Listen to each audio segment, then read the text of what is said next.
Welcome in, ladies and gentlemen, to another edition of Let's Go Racing with David Starr. Tyler Jones here with you. So glad to have you with us. Coming up on today's show, going to be joined by Joseph Wolkin of Forbes, as we will get Joseph's insights on the NASCAR world, get to know his background, and have a very intriguing conversation with Joseph when he joins us coming up in just a little while from right now. Plus, we will have our news and notes segment, as well as our Ask David segment. We'll recap the NASCAR championship and look ahead to the offseason with some of the top storylines in the sport. And joining us, as always, is David Starr. We'll bring him in 1 second. But before we do, Let's Go Racing is presented by TicketSmarter.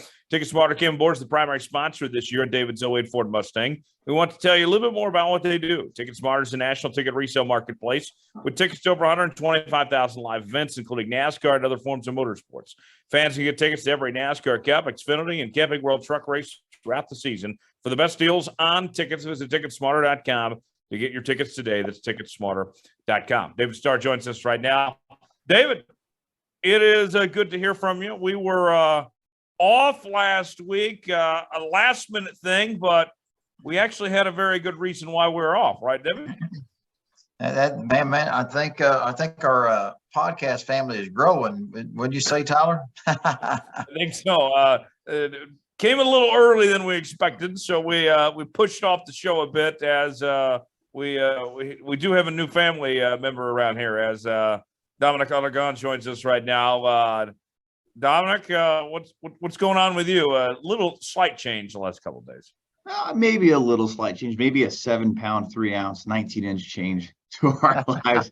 Yeah, my wife, Felice, and I, we welcomed our son into the world, Christopher, last week. So I was telling Tyler and David, like, hey, so I might be out this week, or we have to push it to later in the week. And David and Tyler, they're both family people, as you all know.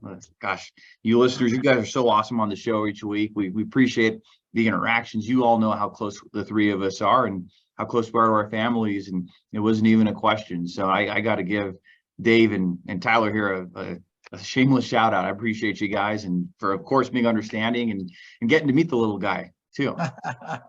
looks like he looks like Dominic, doesn't he, Tyler?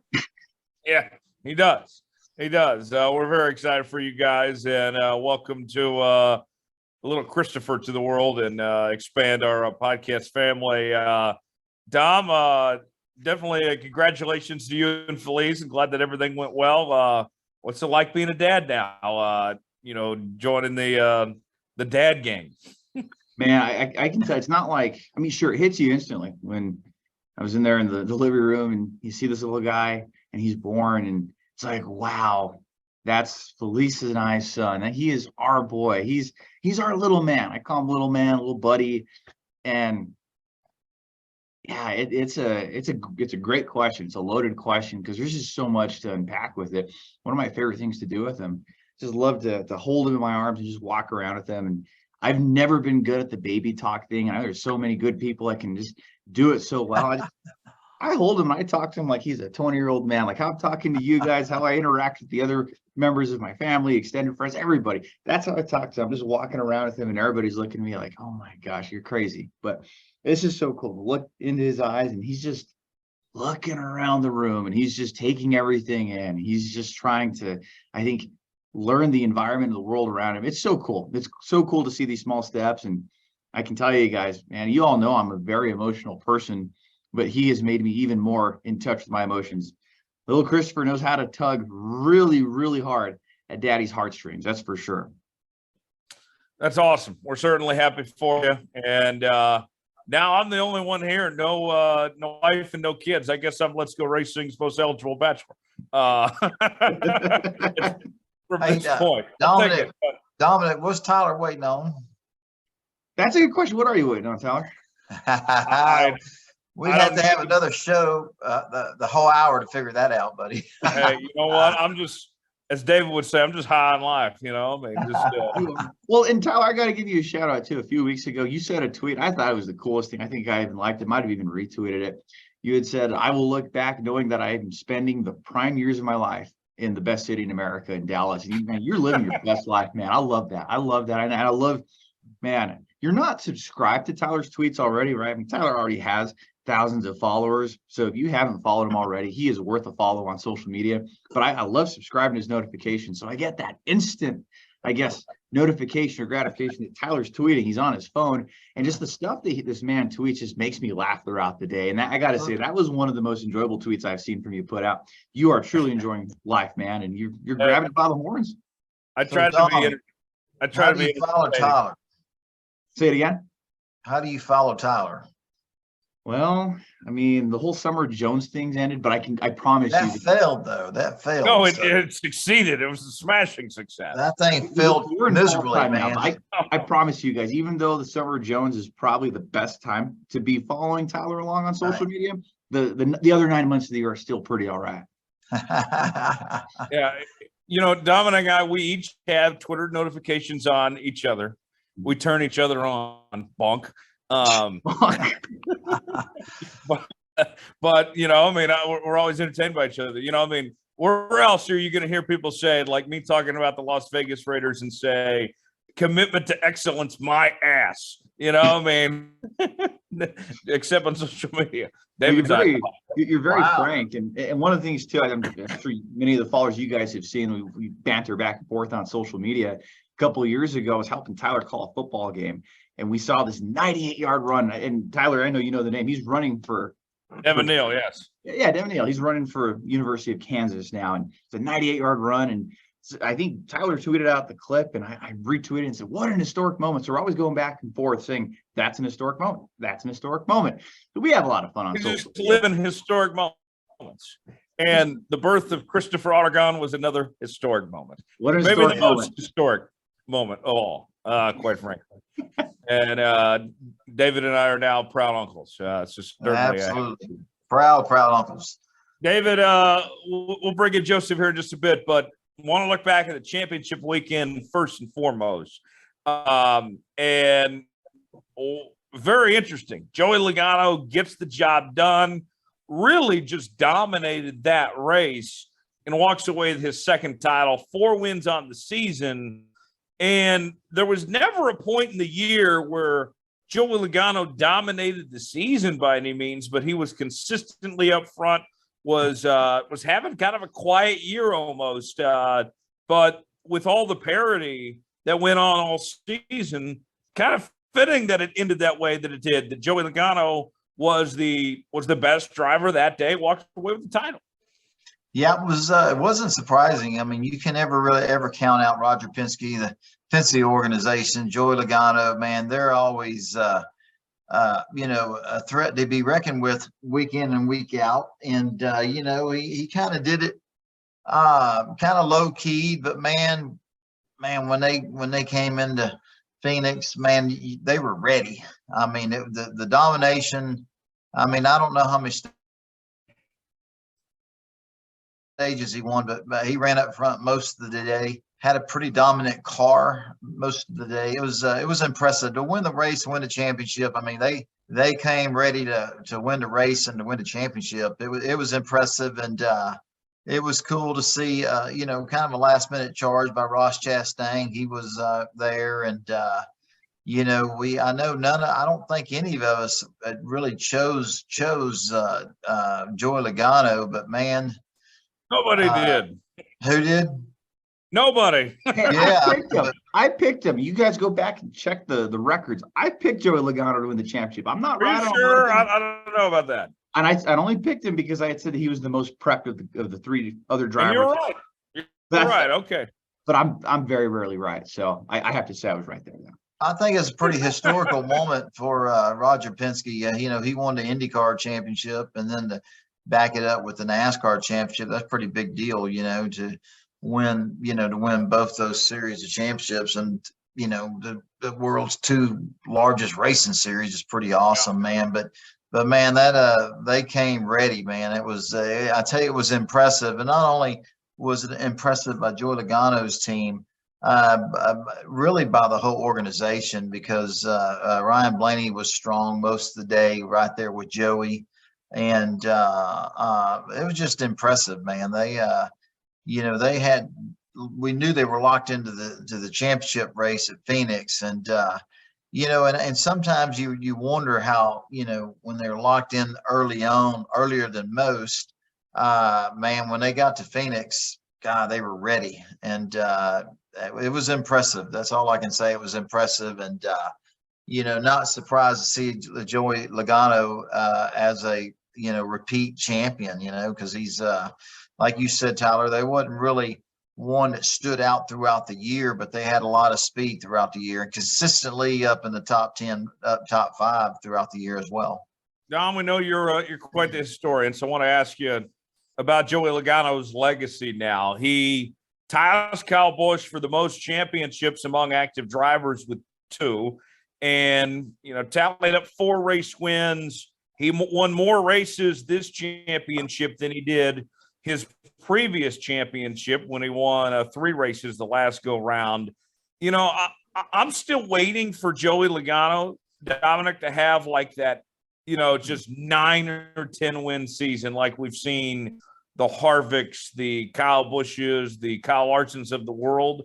But that might not be his game. I mean, we see him just consistently run up front, limit mistakes. To me, that's what I look at with Joey Logano. I don't know if he'll ever have that 8+ win season in his career. He's always going to be up front, and he's always going to be in contention. It was supposed to be a down year for Ford too, and look what he did to be able to come through with this title.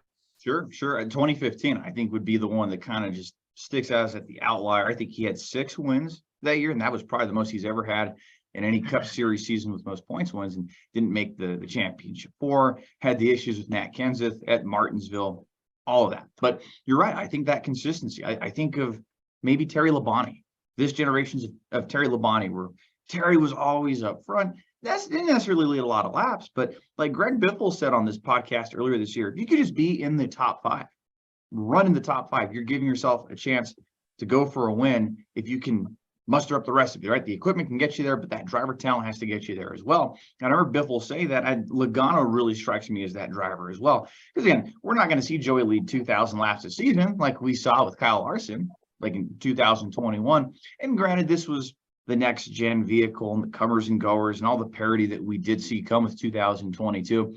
But I do see Joey Logano running up front more often than not. 20 top 10s in a year, not out of question. Double-digit top 5s, absolutely. Multiple wins. And you're right, Tyler. We may not see that 8 or 9 win season, but Joey Logano is dangerous and lethal at the right time. Yeah, he is. Let me add to that, Tyler. Yeah, go ahead real quick. I don't believe he needs to. If you would ask a driver or multiple drivers, would they rather have 7 to 9 or 10 wins in a season or a championship? I can assure you that probably 99.9% of them say a championship. I don't know if winning 10 races or 9 races is really the importance. What the importance is just, that consistency, winning your fair share of them, whether it's 2, 3, 4.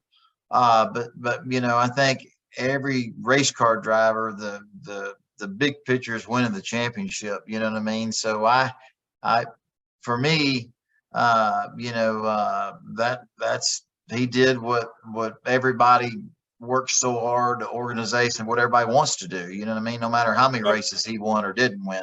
I think here's the fair comparison, what you're saying. Would you rather be Denny Hamlin or Joey Logano right now? I think all of us would rather be Joey. Sure, Denny's won more Daytona 500s, and he's had, the seasons where he's won the 8+ races and has done everything but win the title. Joey maybe hasn't won the races Denny has, doesn't have the Daytona 500 wins, but has the 2 titles. Dom, I'd rather be Joey than I'd be Denny right now.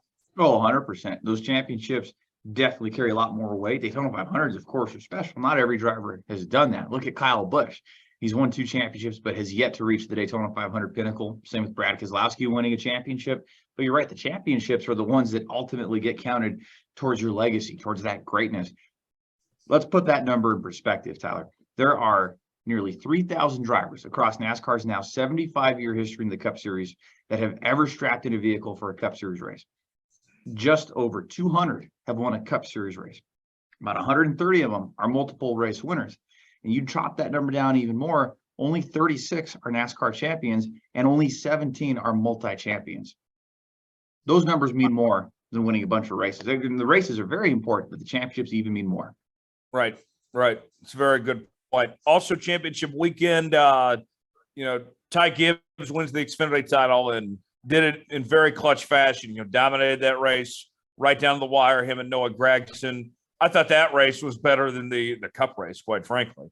Great job by Ty Gibbs getting the job done, and they put on a show. But so sad, overshadowed that was just within 12 hours, his dad, Coy Gibbs, one of the executives with Joe Gibbs Racing, son of Joe Gibbs, passed away, and Ty ended up not running the Cup race that next day. David, Coy Gibbs, very just heartbreaking news to see Coy Gibbs pass away. But, I mean, at the very least, I'm just glad he got to see his son win that title before he went. Oh, yeah, no doubt about it. Just still kind of shocking. Corey was a great guy, great person, great friend of mine. I just spent maybe 15 minutes with him at Homestead. He walked by and he came over and sat down with me, and we talked for about 15 minutes. And we've been great friends since 1989, man. Corey and JD Gibbs and Coach came to our Team Texas High Performance Racing School years ago. And then racing in the Truck Series with Corey and JD. They're just class acts, great people. And man, it's just, it's hard to comprehend that both of them are in heaven now. But man, just, I don't know, shocking, sad. Corey was so full of life. Both of them were. Great lives they had, great families, great kids, just sad. And, you just looking back on it, the joy that him and his wife felt the night to watch their son win the NASCAR Xfinity Series championship. You're just thankful that, the joy and the proud parents and, the joy that evening had for them. Brings you just a little bit of peace. But man, it's just hard to believe Corey is not with us anymore. 49 years old, just a great person, healthy he looked healthy. And it's just sad that, that him and his brother JD are just not with us anymore at a young age, and I just feel bad for the family. Can't imagine their parents, the son.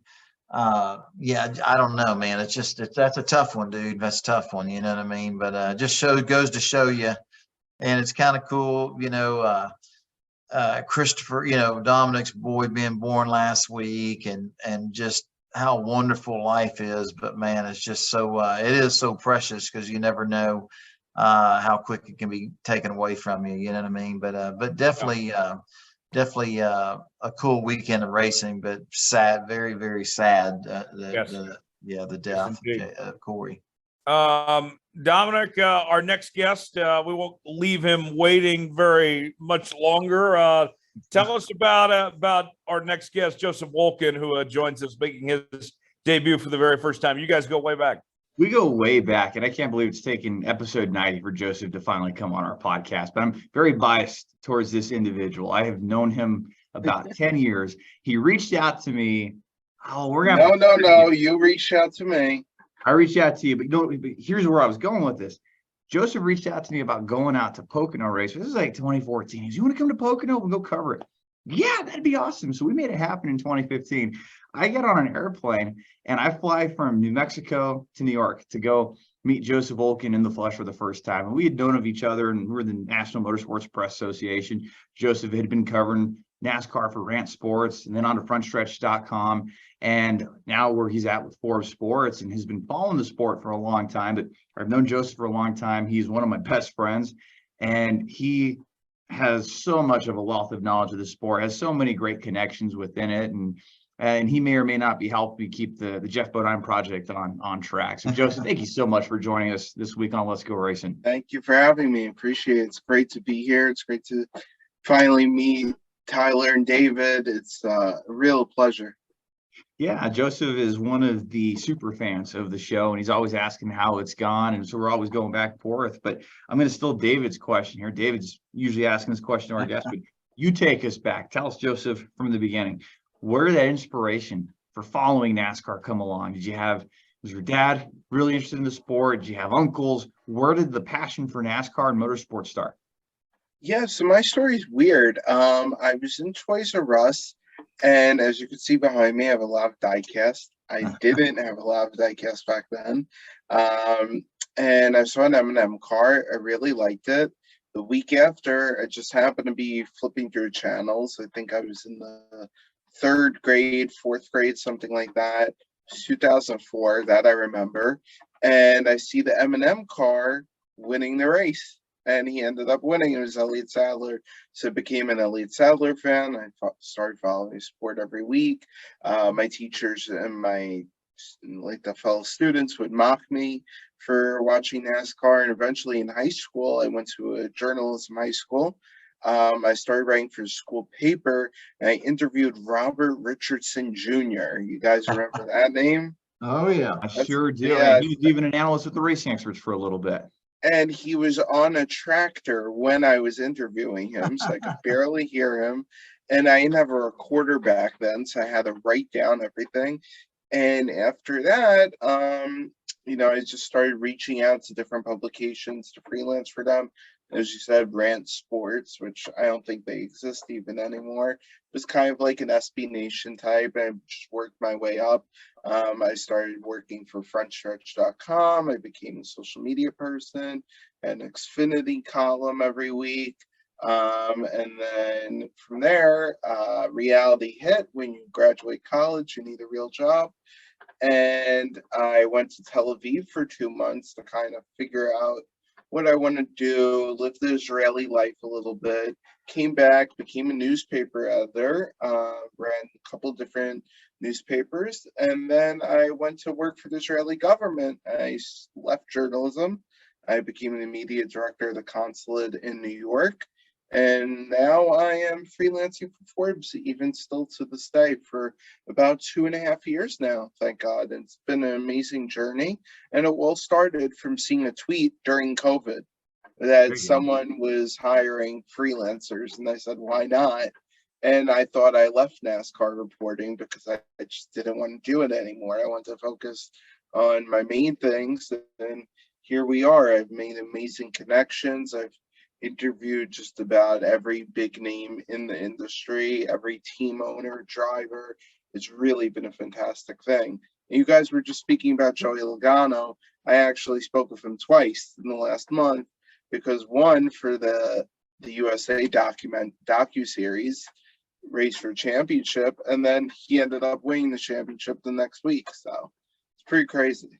Well, and you hear a name like Forbes, Tyler, I think of gold bar journalism. And I think Forbes carries itself too. Like, you think of okay, let's look at the drivers, for example. Of course, drivers are going to want to levitate towards television, radio. That's going to give them the most reach for their sponsors, to reach as many fans as possible. But I would put Forbes in that category too, because when you hear that name, Forbes Sports, people want to talk to Forbes. Forbes, man, so cool. You're a part of their organization. You're helping with that gold bar journalism.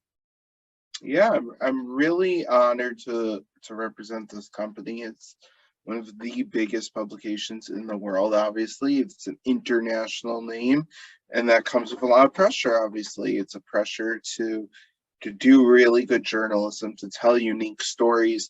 I'm very proud to say that just about every story I do comes with my own interview. I don't work off other people's quotes and things like that.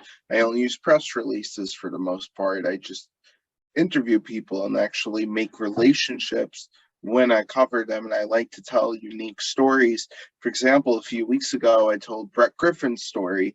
Brett Griffin's story had never been told before, and it amazed me that here's a guy who has an unbelievably well-listened podcast. he's a spotter and a business owner in the sport. That's a huge angle that other people don't really touch. And I'm very proud to say that no matter who I'm writing about or what I'm writing about, it comes with a unique angle. Well, Joseph, that's pretty awesome. I mean, it says a lot about your ability and the passion you have for journalism and NASCAR for Forbes to to get you to be part of their NASCAR team or sports team. It says a lot about your ability. That's pretty good, man. They didn't reach out to Tyler. Wow, shots Or me. fired. Yeah. No, that's pretty awesome, man. I'm not on Joseph's level. No, Joseph. No, that's Well, cool, Joseph. it came with a lot of hard work. I started at Front Stretch when I was still in college, and I was managing the social media pages for Front Stretch while also doing weekly interviews with lower drivers at the time, across the 3 series. And even I would spend time in the ARCA garage with people who don't even race anymore, no names. And it was a lot of hard work and dedication, but at the end of the day, I knew that I needed to invest in myself. I was very lucky that I had a mentor, Tom Bowles, who took me under his wing after I saw him on Regis Philbin's show on FS1, Crowd Goes Wild. And then I found him at Pocono one day. So I ran down pit road, chased after him, and said, I want to work for you. And somehow or another, he actually hired me to work for him, and really indebted to him for what he did to help me. That's pretty awesome, man. It's amazing to turn the TV on and fall in love with racing from watching racing. You know what I mean? That's pretty cool. And I was 8 years old. That's the crazy part. And that is amazing, man. Yeah. So, man, what a cool story. And man, I love it. I love the work and the journalism you did and telling the cool stories. There's so many great stories. All the different characters, whether you're a crew chief, team owner, crew member, PR person, journalist in our sport, driver. There's so many cool stories, and it's cool that somebody like yourself would, you said no name drivers, but man, just I think all the race car drivers that race locally, dirt tracks, ARCA, whatever, you know what I mean? It's just, we're all one big family, really. It's a small family, and it's really cool for you to showcase their story and their abilities and what they done in the sport. So it's pretty cool. I can appreciate what you did, and I think it's pretty awesome. Yeah, absolutely. Some of my best relationships with people come back to when I was also covering local divisions. I would cover the only racing we have out here is modifieds, and a guy named Rob Blunt, he convinced me to go out to Riverhead, which is about an hour and a half drive for me on Long Island, all the way at the end of Long Island. And I covered modifieds, and that's how I met Ryan Priest. And Ryan and I talk pretty frequently, and I could see him at the track now, and it'll be like we haven't seen each other in 4 or 5 years, but it'd be like we haven't seen each other since yesterday. That's pretty cool, man. And I'm gonna tell you, those guys that run those Northeast modifieds, man, you talking about some great race car drivers. My God, man, when I'm up there in Pennsylvania, I'm visiting with Missy and Rich Fix or Maggie Fix, and up in that area, we're racing in Dover or Pocono. Man, you go find you a good, awesome dirt track in that part of the country. Man, it don't get much better than those modified races. It's amazing how fast, how competitive, unbelievable, man. It's pretty cool. That's for sure. So Joseph, what's been some of your favorite stories to tell, man, over the years?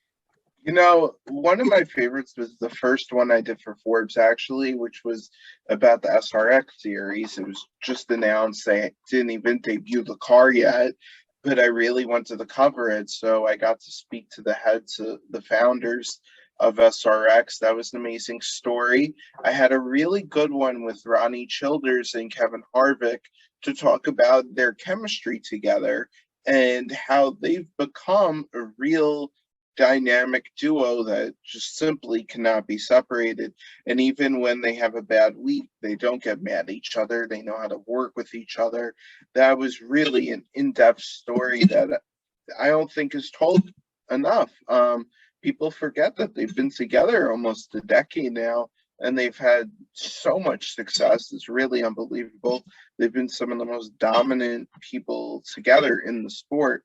I would also say the fact that interviewing Chip Ganassi was a really big honor to me. He is such a cool dude. I actually spoke with him not only about NASCAR, but about how he was going into Formula E in a different series that they were racing off-road throughout deserts and on ice. It was very fascinating. Dale Earnhardt Jr., every time I speak with him, it's a pleasure. He has the craziest stories about racing. I've interviewed him in person, had a beer with him, talking about how he used to smoke cigarettes and would lock himself into his RV at the racetrack to go play video games, have a Budweiser, and smoke cigarettes. It was really crazy. And he's telling me all this in Manhattan. It was very surreal for me. And then one of the coolest things was this year, actually. My first interview of the year was actually this person's first interview of the year in his new role. It was Jeff Gordon. And he, like you, David, was like, whoa, that's a lot of stuff behind you. He really liked it. And that was a fantastic interview just because it's seeing someone go from one type of role as a broadcaster to suddenly, he's obviously been doing business stuff with Henrik for a while, but to suddenly become the heir to this team is really a remarkable story that needed to be told.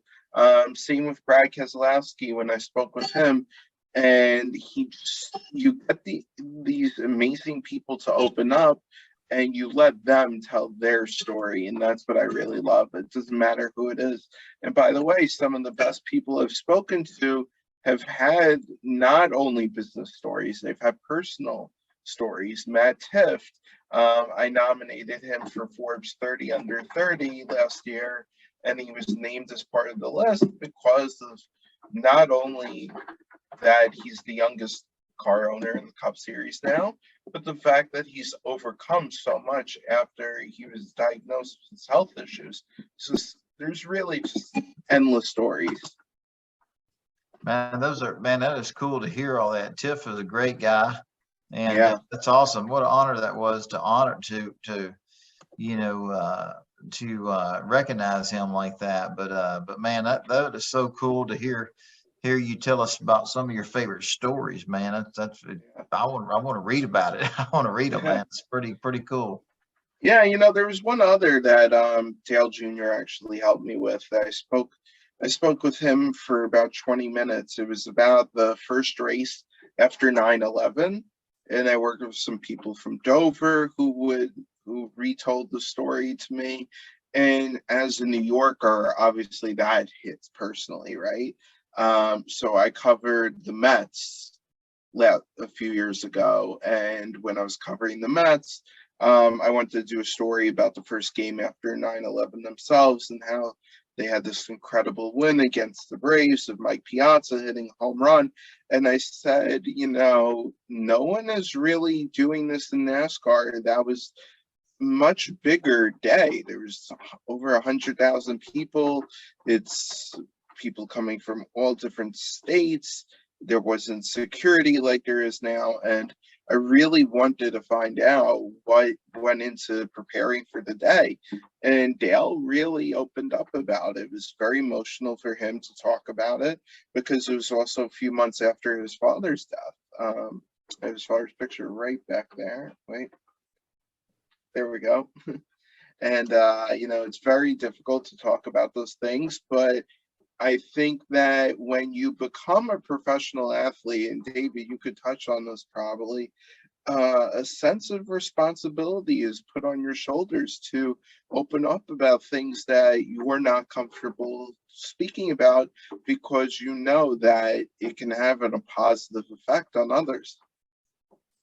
Absolutely. And I just think it's awesome as all you guys, what the stories that y'all capture and without people like y'all,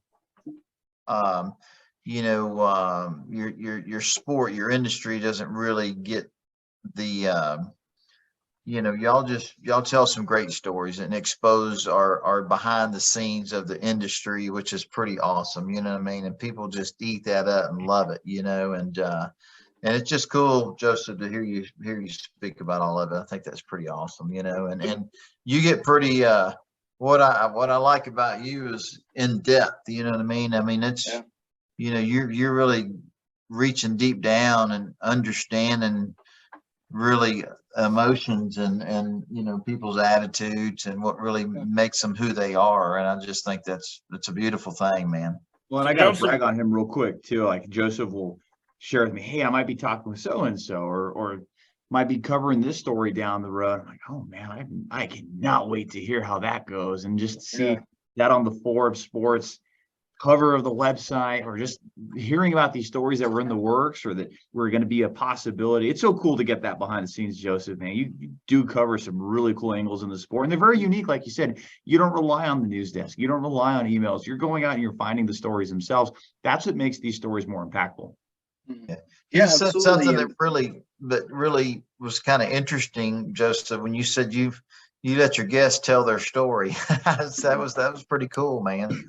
Yeah, it's rare, this last week I was very honored to speak with Christian Horner from Red Bull Racing Formula One, and he's a person who never opens up to anyone. He's closed off as it gets. It was very well known in the Netflix documentary Drive to Survive that he would not tell anyone what he's feeling, nothing. And I got him to open up about, it's been 17, 18 years since he joined Red Bull. This team didn't even exist. It was the same group of people that actually started the NASCAR team. And they're obviously much more successful than their NASCAR team was by a long shot. And he himself is a former racer, raced in Formula 3000. And no one seems to talk about his former experience as a racer. And now that has guided him to become not only the longest tenured team principal in Formula One, but the most successful right now.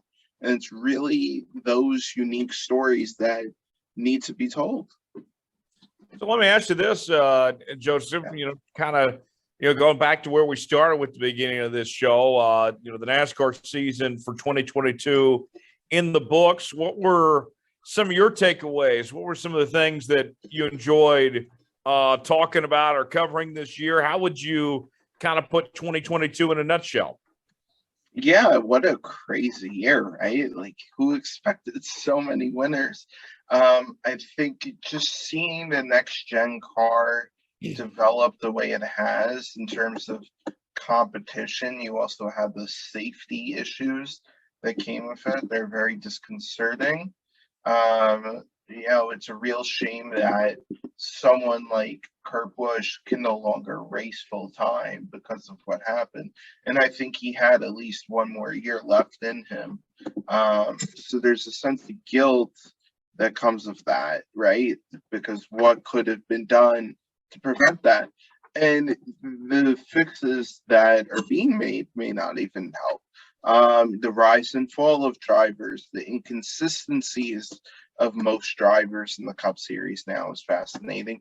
I mean, you guys touched on Joey Logano. Joey Logano had a very average year for Joey Logano. But when it came down to the championship, not only was he the first one locked into the Final Four, but he was also the most confident. He told me the week before, I am going to win the championship. He said it. And usually if you say it, you don't really believe someone that says it. But he just carried himself like a champion right until the end. I do believe that the big story is seeing Christopher Bell rise to the top. He is really a special talent. He is probably the next Kyle Busch, I would say. Not just because they race for the same team, but just the way he has adapted very quickly to the Cup Series, and also similar numbers. Kyle Busch didn't have the best first 2 seasons, but he started excelling in 3 and 4. So you're going to see that of Christopher Bell. I think that he is really going to develop in something special. And of course, Tyler Reddick, he is the one to watch out for next year. He is a maniac behind the wheel, and also, back to the personal side, one of the nicest people you'll ever meet. So there's plenty of stories. NASCAR going back to LA Coliseum is a big story. Chicago is going to be a big story. And I think that it's not the end. There's a lot that's going to happen because of this. If Chicago is successful and other races like it are successful, you're going to see more money thrown into the TV deal going forward, and that means more money for the teams. And that's not even mentioning Ross Chastain either. Oh, yeah, of course. Ross and I go back way to his truck series when he was racing for Brad Keselowski. And I thought, I would have like a 10-minute short interview with the guy. And he ended up speaking with me in his trailer for over an hour. And we actually had multiple of those conversations when he was at JD Motorsports. He was racing for Jay Robinson, which no one gives Jay Robinson credit for putting Ross Chastain in the Cup car.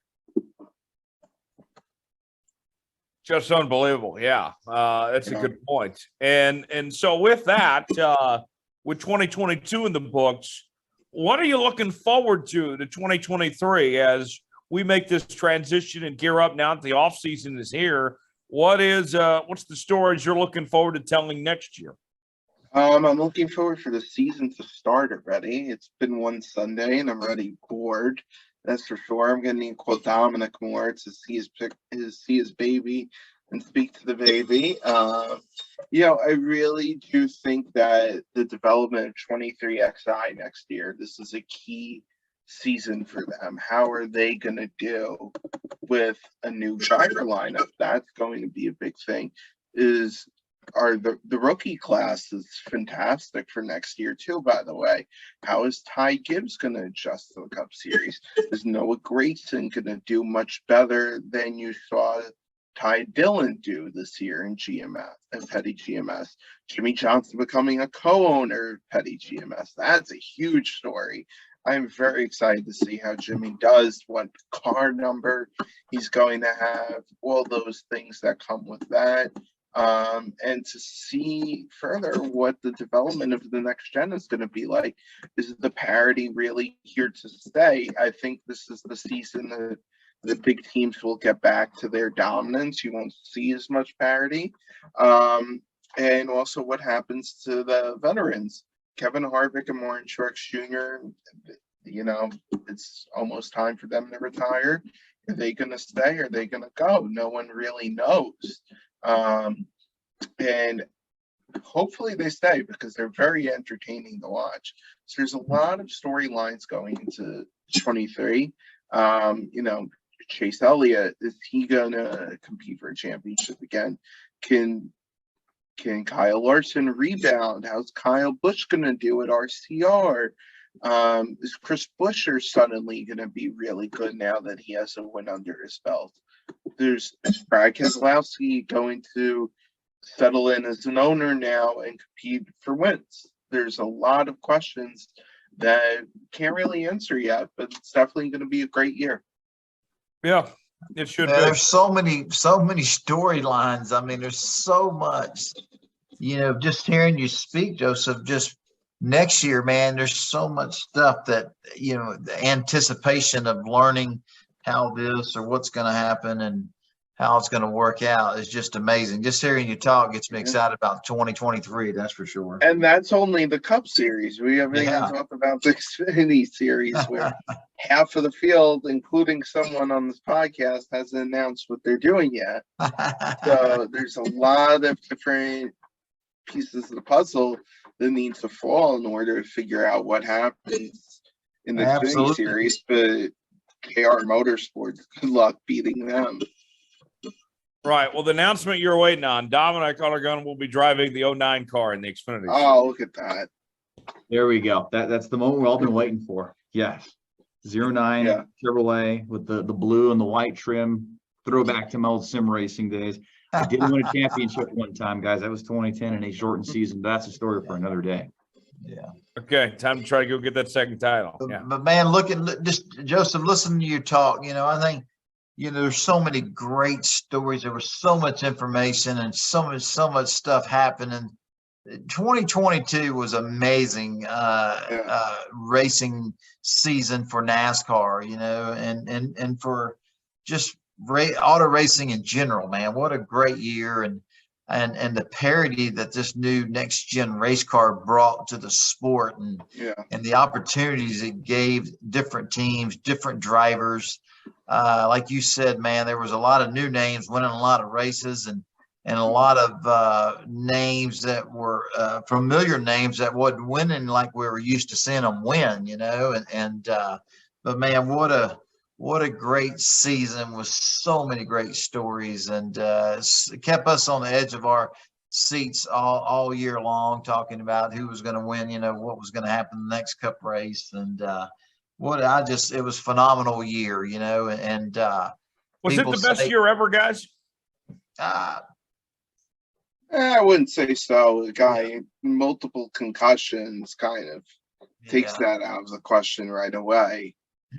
I will say, though, it's probably a comparison to the 1990s where you saw that first place to 25th place. There wasn't really that much of a difference. A lot of comers and goers. Really, anybody in that top 25 could win a pole or go out and win a race or lead laps. And we saw that this year. I feel like fans that watched in the 90s could probably compare it to that. When NASCAR was in that mid-90s, late 90s, where you had all these different teams and organizations that could run up front.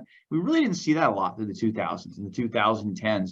But we really did get to see that this year. I think that's where it compares to that throwback to yesteryear NASCAR in the 90s, in my opinion. That was the best Xfinity year. Right. I thought it was the most interesting year since when Jimmy Johnson and Jeff Gordon went back and forth all year long, and Jimmy ultimately beat out Jeff to win the title. I can't remember. All Jimmy's titles run together in my head. Is that like 07 or 08? 07, something like that? Yeah. Mm-hmm. 07, yeah. To me, I thought this was the most entertaining season since that 07 year. But yeah, just no doubt. I mean, it was a lot of fun for sure, and definitely excited for what's in store next year. And we're going to jump to our news and notes segment in just one moment, as we have plenty to cover to look ahead to next year. Before we do that, today's show is presented by TicketSmarter. TicketSmarter is the official ticket resale marketplace of Worldwide Technology Raceway, where David won 2004. Fans can also get tickets to any type of event, including sports, concerts, and theater productions. TicketSmarter is committed to helping those in need by donating $1 from every transaction to various charity organizations. Head over to TicketSmarter.com to find tickets for upcoming events. That's TicketSmarter.com. Dominic, a lot to get to. Where do we start? Let's start with the adding of the name to the NASCAR Rookie of the Year class in 2023. We talked a little bit about it earlier in the show, but Ty Gibbs and Joe Gibbs Racing made it official on Tuesday, November 15th. That Ty Gibbs would be trying for the NASCAR Rookie of the Year honors in 2023. Ty Gibbs is going full-time in the NASCAR Cup Series in 2023 with the organization. He filled in for Kurt Busch at 2311 Racing during Kurt Busch's absence. But I think what the most interesting note on this, guys, is that the 18 car, the 18 number, I should say, will not be used at Joe Gibbs Racing in 2023. There's going to be a one-year reprieve on it. And this is the first time in the organization's history that the 18 car will not be used. The number 18 has been a part of Joe Gibbs Racing. It's been synonymous with titles with Bobby Labonte, Kyle Busch. It has been their staple car number. But Ty Gibbs will be racing the number 54. The 54 graduates with him to the Cup Series in 2023. no one was shocked by this news that Ty Gibbs was going to the Cup. That was the worst kept secret over the last several months. But the surprise is the 54 number. But Joseph, I mean, you cover the business side of the sport and everything. As surprising as it may be for JGR not to have the 18 car, from a branding perspective, this makes sense. This is the number that Ty Gibbs won the championship with. You move over to Cup with it. He creates his own identity, easier to kind of branch off out of Kyle Busch's shadows here. I like it for Ty Gibbs. It's going to be odd not having a Gibbs car with number 18, though. Yeah, well, it's really good the fact that he can actually create his own brand with it. It's going to be his legacy, assuming he doesn't go back to the 18 at some point. You never know. I think a number is just a number at the end of the day. What really matters is the team around him. He's bringing the crew chief with him. I think they're going to be Chris Gale, fantastic. Yeah, they're going to be fantastic together. And most of all, he has a background in the Cup Series now. He got to race the 23XI car in 15 events. That is a huge, huge plus for him. And give or take, he didn't do that great this year in the Cup Series when he did run the car. So I think that it's going to be a challenge for him. It's going to be a challenge for him to see how he does while focusing mostly on Cup. I assume he's going to do at least some Xfinity races still. And it's going to be good for him. He's going to mature. He's not going to have a choice but to mature. Can't go around fighting people anymore, and he can't go around intentionally wrecking teammates. This is the big leagues, and I will say, if you're going to wreck a teammate, it better not be Martin Truex Jr. There's one big guy, so good luck to him if he does that. David, of the rookie class next year, obviously it's going to be highlighted by Noah Gragson going over to Petty GMS, and then Ty Gibbs, of course, there at Gibbs. Who do you think is going to be the better rookie in 2023? Is it going to be Gragson or Gibbs, or is one of the other guys going to step up? Who do you like in that rookie class? Well, I mean, Ty Gibbs, his ability, what he's done behind the wheel the last couple of years has been phenomenal. A championship caliber organization like Joe Gibbs Racing, all the resources that you could ever want and dream of having, Toyota, Martin Truex Jr., your teammates, Denny Hamlin. I mean, man, it's hard to bet against that. You know what I mean? Right. You can't say the same with Gragson at Petty GMS. They don't have the structure. Absolutely. But, you look what Eric Jones was impressive 2022 when winning a couple of races or a race. I forget how many races he won, but he really did a great job for GMS. And then, with having Jimmy Johnson join that organization as an owner and a driver, they got a lot of momentum, you know what I mean? And man, Noah Gragson, I mean, man, that guy, he's phenomenal. Has a lot of energy, so you're going to see some exciting things out of both these rookies on the Cup side and both these organizations. But, just looking at it on paper and looking, us knowing what we know, it would be hard to go against the Gibbs organization, championship caliber, big backing from Toyota, obviously, jumping in a car that Kyle Busch has been winning races and championships for years. You couldn't ask for any better opportunity than what Ty Gibbs is gonna get. And I believe that and hearing Joseph talk about it, he'll do great. I'm sure he'll go through his growing pains. He did really well in the 23-11-45 substituting for Kurt Busch this year. So I just look for really a lot of good stuff from Ty Gibbs in 2023. Will it be a perfect year? I don't think it will, but I believe that he's going to be the superstar of our series of NASCAR for years to come. and he might even be the youngest champion that we see here in the future. I mean, it's just unbelievable the opportunity that he has right in front of him. Well, and Dom, we saw Austin Cindric last year win the Daytona 500 and make the playoff as a rookie. I wouldn't rule that out for Gibbs or Gregson, either one, that they could get in victory lane and make the playoff in their rookie year. Well, we saw how well both of them filled in their roles for the interim roles in the 48 with Gregson. We saw that with Gibbs at 23:11. They ran exceptionally well. Noah Gregson looks really good behind a cup car, and I would say the same for Ty Gibbs. Who's not to say these guys make it in with a win. The parity, Joseph brings up a good point. We're probably going to see that back to dominance with some of the bigger organizations, but we might still have some parity, and that could include some of the rookies.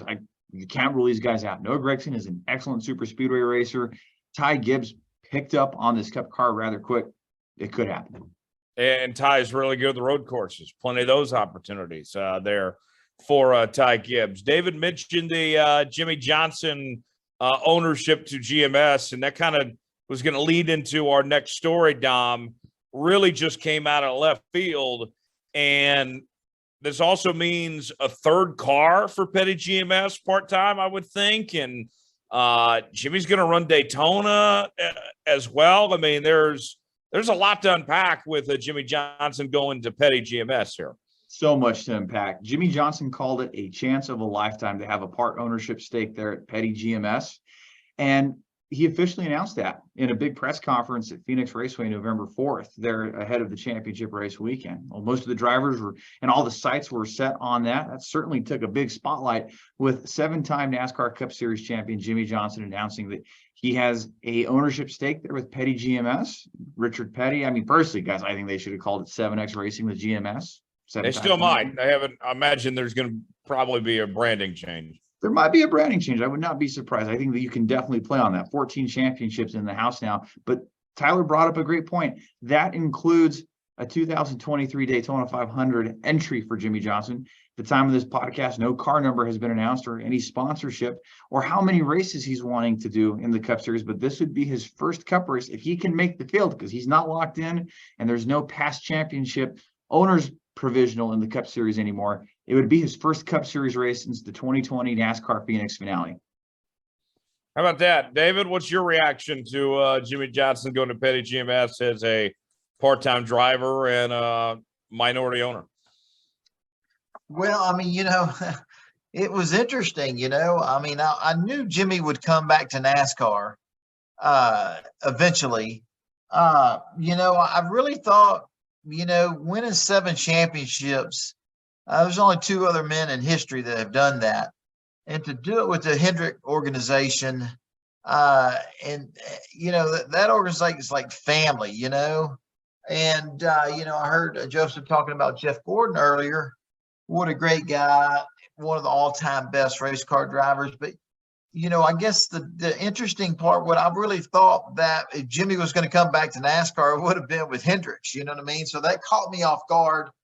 But, and like Jimmy said, it's an opportunity of a lifetime to have ownership stake with Richard Petty and what's the guy's name? Marty Gallagher. Marty Gallagher. I mean, great businessman, owns Allegiant Airlines. Allegiant Airlines are the title sponsor to the new stadium there in Las Vegas. I mean, I think that team is probably one of the hot teams, up and coming teams in our industry in NASCAR, especially on the Cup side. And I think the ownership role for Jimmy Johnson we don't understand we don't know what the business side of it is and how all that works. But, Jimmy was really excited about the opportunity, for him to be around all weekend there at Phoenix. I ain't seen him excited about NASCAR in 3, 4, maybe 5 years. It's been a while, and he's excited to race again. He's excited to be a minority owner in this great organization. So I don't know. I think it's great for the sport. And man, I'm as all of us are part of this sport that we love and make a living in. It's good to have him back. That's for sure. The fans are going to love it. And man, I'm so excited. I'm excited to see him race. at Daytona. And I want to see him win again. And to get the opportunity to race in the new next gen race car, he's biting at the bit to drive this new car because he ain't never driven it. And so, I mean, Joseph was talking about all the cool things that's going to be happening in 2023. I mean, Jimmy Johnson coming back and racing and being a part, a minority owner. I mean, some cool stuff going to happen in our sport. But man, definitely to watch Jimmy race next year is going to be pretty exciting for me personally. Yeah, it would be. And Joseph, one of the things that I point to of what kind of David was talking about there, David was saying that he always felt like he'd come back to NASCAR. What I looked at with Jimmy Johnson, him doing the IndyCar thing or doing sports car racing, those never, it never felt permanent, right? With Jimmy Johnson, he feels like he's one of us, right? Even as a 7-time champion and everything, like his home is NASCAR. NASCAR is his family. And this seemed like an unexpected opportunity, but one he couldn't pass up on. It was a time to essentially come home for Jimmy Johnson and a perfect opportunity here. Yeah, I think it was something he was plotting for a while and just didn't know it. He is a businessman. He has multiple businesses himself. He just understands how NASCAR operates. I think he didn't see a future for himself in Hendrick because Jeff Gordon. So he wanted to make a legacy of his own now, and he's in the right place to do it. The other two owners are in their 70s. They have, realistically, max 20 more years doing this. And he has 40, 50. He's in it for the long haul. I don't see this going away anytime soon. And he's dedicated to building winners. I also don't think he would have done this if it weren't for the drivers who were there. You're dealing with Eric Jones, who's an amazing racer, very underrated. I personally think he was let go of Gibbs too early. We can't really blame them when they had someone like Christopher Bell waiting in line. And you have Noah Gragson, who's going to compete for championships one day, probably. So it's really going to be fascinating. And his time in Indy was up. He wasn't enjoying it. He wasn't running up front. And when you're that competitive, you don't want to race in the middle of the pack. Yeah, it's a very good point. Dominic, still more news to get to. Still more news to get to, and wish we had an update on this one. And if you're watching along on YouTube, comment below. Let us know who you think could be taking the wheel here. But we first were telling you guys, Jennifer Fryer was the first to report on this at Las Vegas Motor Speedway in October, that there's still no decision on the 41 car. Gene Haas, if he has his way, would like to keep Cole Custer in the 41 for a 4th straight year. If Tony Stewart gets his way, Ryan Preece, the reserves driver, would get that opportunity full time. But there's still, at the time of the publication of this podcast, no answer on that. And guys, I turn it over to you guys. Who are we going to see in that 41 next year? I feel like it is wide open. I feel like it could go either way, but I'm curious your take. Let's start with you, David. Racer's perspective, who's getting that ride in 23?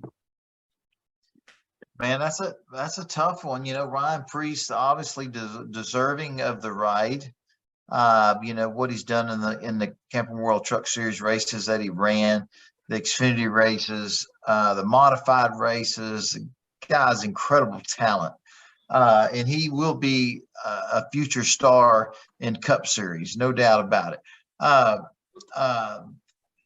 And Cole Custer that drives the 41 car now, you look at his dad. I believe his dad is the president of Stewart Haas Racing. You know what I mean? So, they're like family to Gene Haas, and who's deserving. I mean, that's a tough one, man. It's you got ownership stake in the team, and each person that has ownership in the team, he wants this person or this one, so I don't know. I think it's kind of interesting. I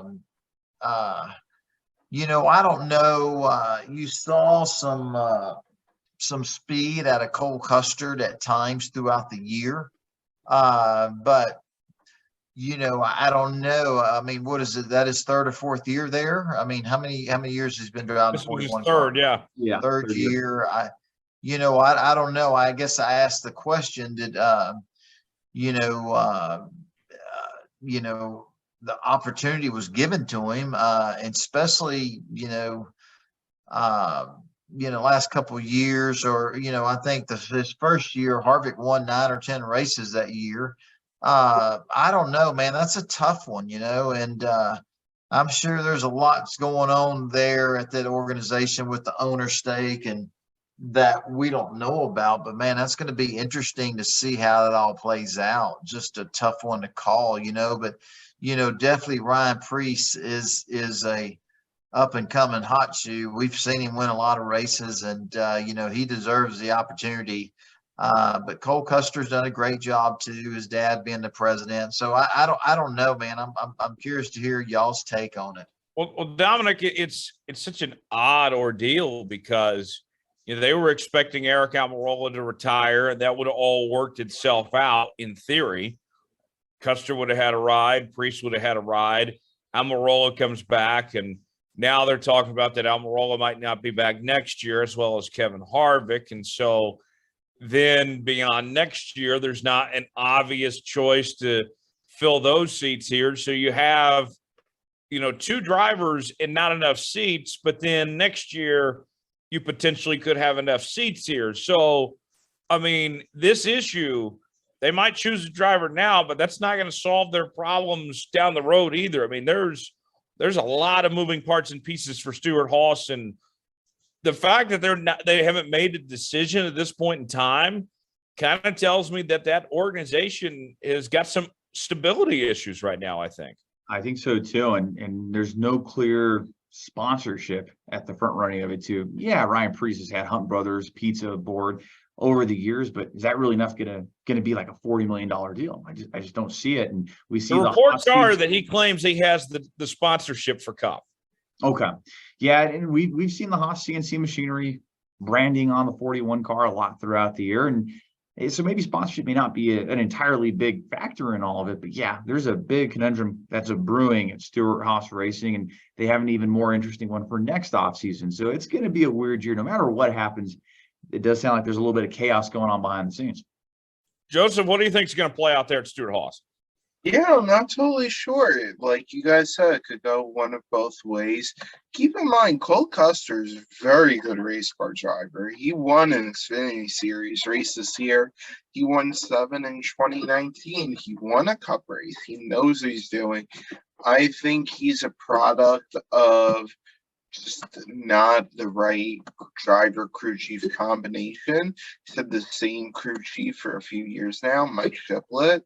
Not to throw him under the bus, but at some point, if it's not working, you do have to fix it. And the crew chief who never really had success on the Cup level, he didn't have that many Cup opportunities to begin with. And he was kind of thrown in there thinking that he would do really well after he did so well with Cole in the Xfinity Series, which is going to be a concern, by the way, for Ty and his crew chief. But with Cole, I just don't see him staying in this car. Ryan Preece is not only a better racer, but if he's coming with funding also, that would really be a big deal. Like he epitomizes what a Stewart-Haas racing driver is. And if he doesn't go there, maybe he goes to a Rick Ware or Live Fast car, or vice versa. Cole goes to one of those cars and they up their relationship with SHR. So we'll see what happens. There's definitely a lot of options, but I don't see them demoting Cole to the Xfinity Series. He does belong in the Cup Series. Yeah, I don't think either driver belongs in the Xfinity Series. I don't think there's anything to gain for either driver being in the Xfinity Series. They both deserve Cup rides. And then one factor, Dom, that Dale Jr. even brought up was, quite frankly, Cole's future might actually be in a management position with Stuart Haas. How much longer does Cole even want to race? Who knows? You're right. I believe he was talking about that on the Dale Jr. download a few weeks back.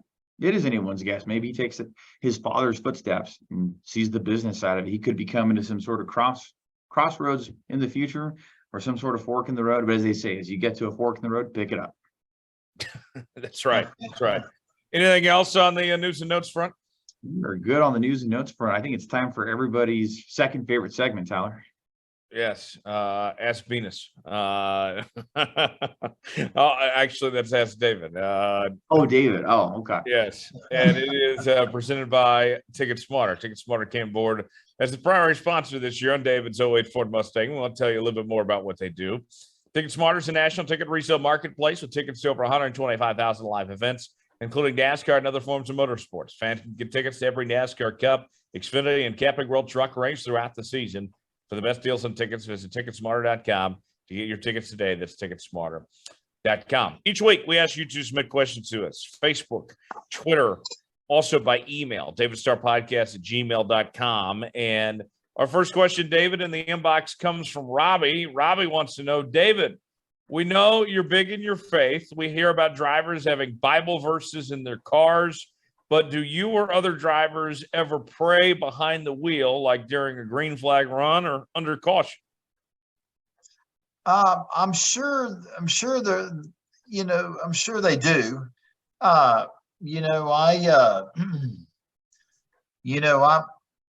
My relationship with the Lord is my relationship, and we, that's kind of, I pray and talk with him, and when consistently, when the green flag drops, man, for me, I'm pretty focused and pretty intense. So yeah, it's always cool, to have church at the racetrack every weekend and week out, even if it's on a Saturday, to take care of the important business there. And then it's awesome that MRO has chaplains there, and they come by our car, and it's fun to be able to say a prayer with the chaplain and your family and your sponsors before the race starts. But man, once I climb in that window and I crank that thing up, it's pretty focused on the job at hand. I can't ever remember, praying during a race, but definitely before one and and after, but never, not really during. I'm not going to say that, that people, drivers don't do that. I'm sure they do, and we have the right to pray anytime we want to, and right. But man, I'll do my praying before and after, that's for sure. Yeah. Well, Dom, along those lines, David mentioned MRO, and MRO is a terrific organization. I'd love to have somebody on the show sometime from MRO or something. I think that'd be a cool perspective. Maybe now we're in the off season, might be a good time to do so. But whether it's MRO, their impact they've had at the racetrack, or seeing the pre-race prayer that goes on in NASCAR that you don't necessarily see in other sports. Faith is a huge part of NASCAR. Well, and we've talked about it on the show before, and I'm not afraid to talk about it again. I think NASCAR does it right. I get chills. You're on pit road, and the pre-race ceremonies where they start with the invocation, some sort of prayer. And right, I'm Catholic, but I know we're all brothers and sisters in Christ, and just seeing all the different preachers and pastors and priests and all these different people that come to lead us in prayer. And then we have the national anthem. And I've noticed during the playoff races, or maybe if it's during the Open and the All-Star race, you have God Bless America and the national anthem, and then the firing of the engines. It doesn't get any better than that. I always get chills talking about it. I'm getting a little bit of chills right now talking about it. And just it takes you to that moment in time on pit road. And it's so cool to see that. And it takes 10, 12 minutes of the entire day, but it's a very impactful moment. And it's that very intimate moment right before the beginning of the race. We all put our differences aside and we get ready for the race. Absolutely. It's awesome.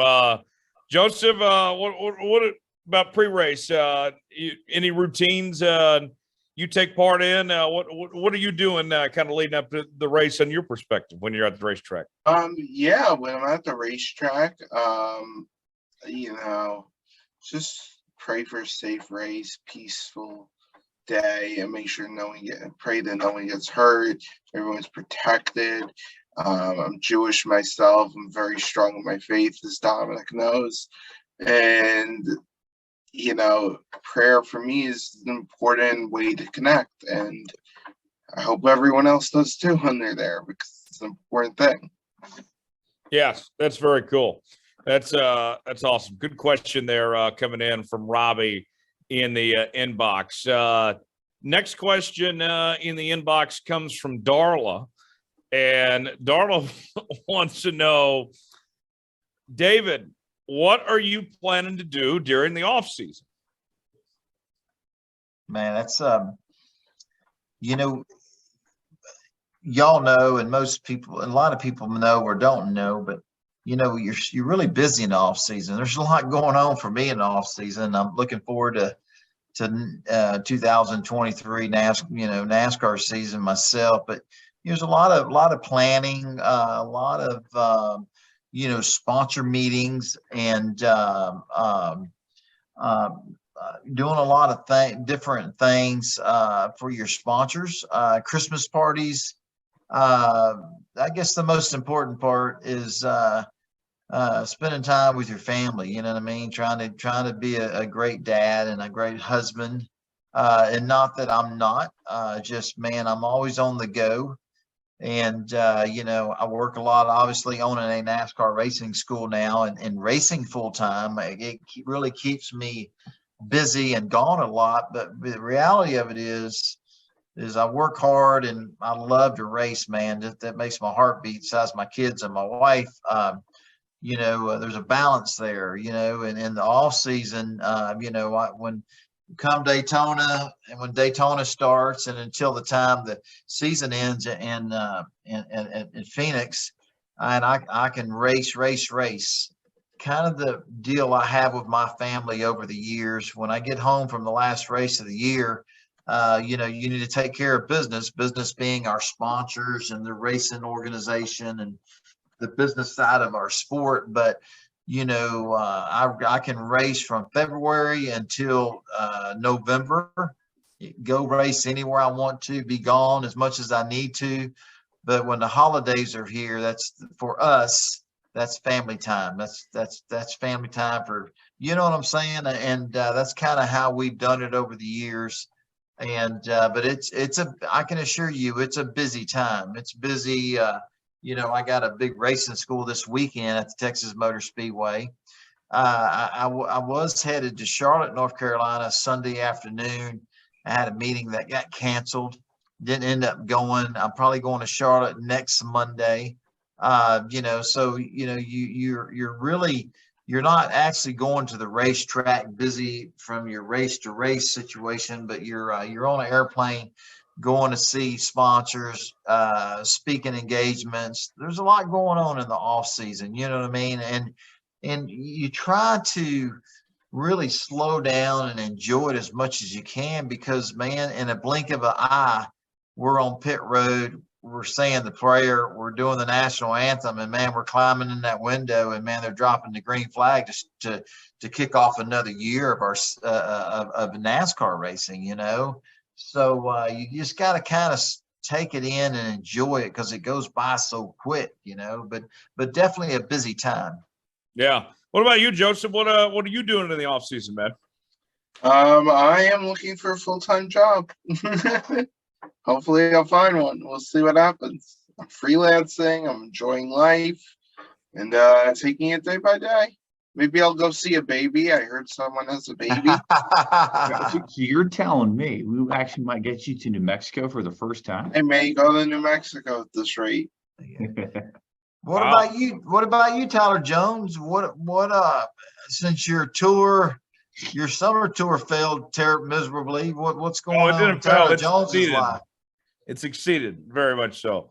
Off season for me doesn't really change much. I'm still right in the thick of football season, but certainly I'm still counting. I'm already counting down the days of Daytona, guys. I can't wait to be down there with David and with Dominic and our buddy Matt Jennings and all that. I mean, we're going to have a great time. And we're less than, get this, David, did you know we are less than 100 days away from the Daytona 500 already? Yeah, that's amazing. And like I said, it goes by so quick, you know what I mean? And now that we have Thanksgiving coming and Christmas, just got to slow down and enjoy those great holidays with your family, you know. And how about Dominic, man, with man, a new daddy, beautiful wife, and a brand new beautiful baby boy, a blessing from the good Lord.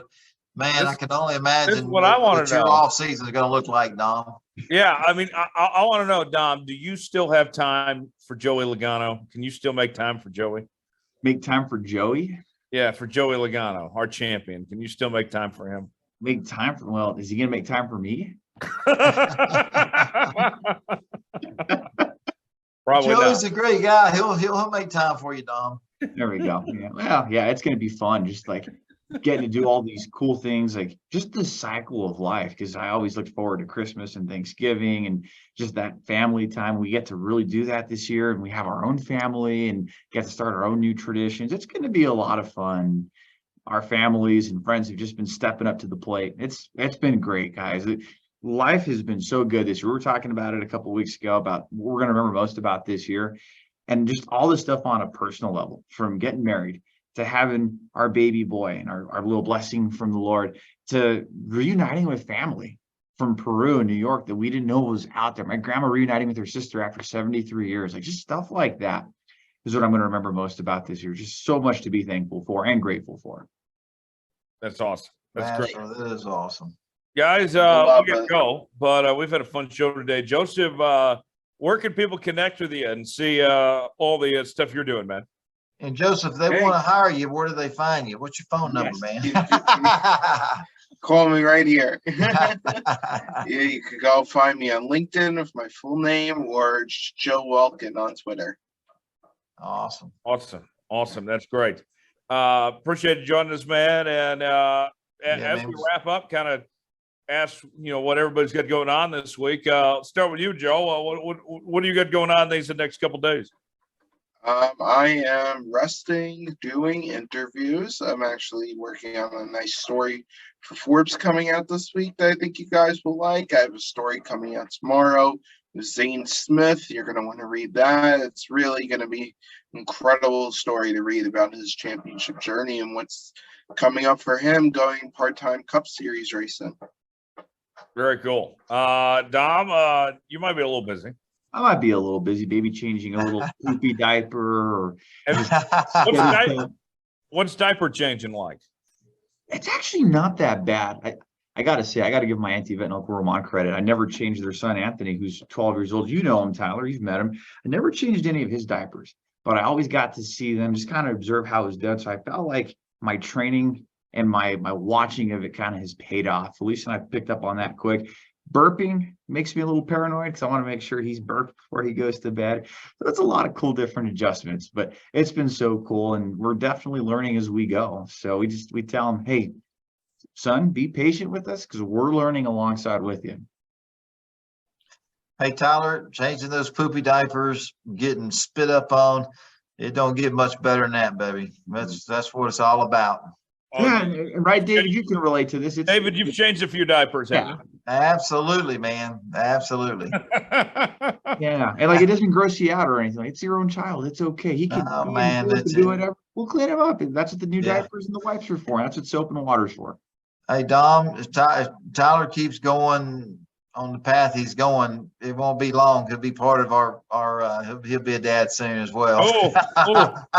Maybe joining us. Don't put that on me, Ricky Bobby. There you go. So Tyler, David, what do you got going? David, I was going to ask you, what are you doing these next couple of days? You got the racing school coming up, and then you're off to Charlotte, right?